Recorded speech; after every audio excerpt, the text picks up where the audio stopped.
Je me suis marié avec Amy il y a une dizaine d'années. Pour symboliser notre union, je lui ai offert une bague en argent surmontée d'un saphir. C'était un saphir unique et irremplaçable, tout comme elle.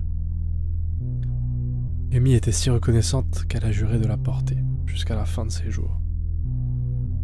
Elle plaisanta même en disant que cette bague était tellement collée sur sa peau qu'elle ne pourrait pas l'enlever, même si elle le voulait. Malgré cela, après quelques années de mariage, Amy a perdu la bague. Et après ça, quelque chose a changé chez elle. Presque toutes les nuits, elle devenait très cruelle et vindicative, voire même méchante. Elle profitait de chaque instant pour détruire ma confiance en moi et me faire sentir que je n'étais pas assez bien pour elle.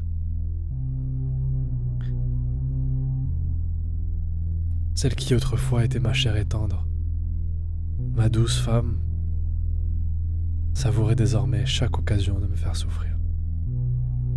Ce comportement transparaissait aussi dans la manière qu'elle avait de traiter nos enfants. Elle était devenue abusive envers eux, leur hurlant dessus à la moindre petite faute. Et Amy semblait prendre un plaisir malsain à faire ça. Je n'imaginais pas que quelqu'un puisse traiter ses propres enfants, son propre mari aussi froidement. Mais ce n'était plus la femme de laquelle j'étais tombé amoureux.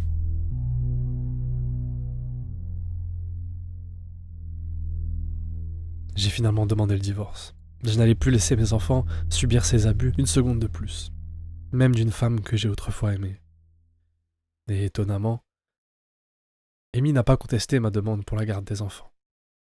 Elle a fait ses valises et a disparu au moment où les procédures se sont terminées. Pendant que je débarrassais mes affaires dans notre vieille maison, je suis tombé sur quelque chose qui a retenu mon attention.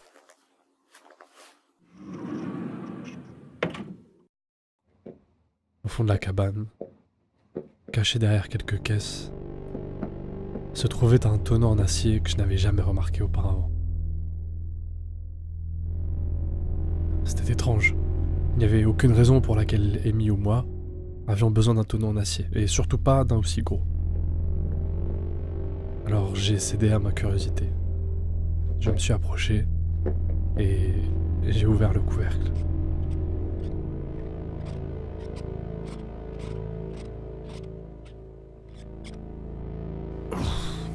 J'ai immédiatement reculé, tandis qu'une odeur nauséabonde s'emparait de la cabane.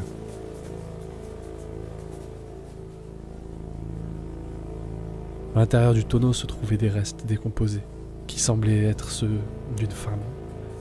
Le corps était difficilement identifiable, car sa décomposition avait déjà atteint un stade avancé.